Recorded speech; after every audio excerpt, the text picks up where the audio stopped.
ఒక గ్రంథాన్ని సత్యవేద గ్రంథంగా మనం పిలవాలంటే, ఒక దేవుణ్ణి సత్యదేవుడు నిజదేవుడు అని పిలవాలి అంటే ఆ గ్రంథానికి ఆ దేవుడు ఈ ప్రపంచంలో వైటల్ క్వశ్చన్స్కి ఆయన సమాధానం చెప్పగలిగి ఉండాలి.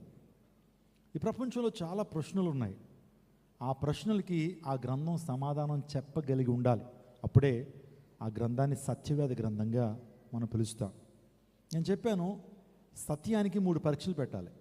ఆ పరీక్షలు ఏంటంటే logical consistency, empirical adequacy and experiential relativism అని పిలుస్తారు.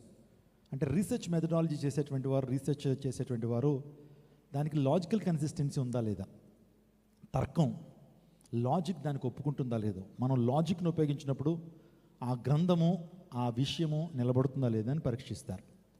రెండోదిగా ఎంపిరికల్ యాడిక్వసీ అంటే వెరిఫై చేస్తున్నప్పుడు. ఇక్కడ మీరు వెళ్ళిపోతారు,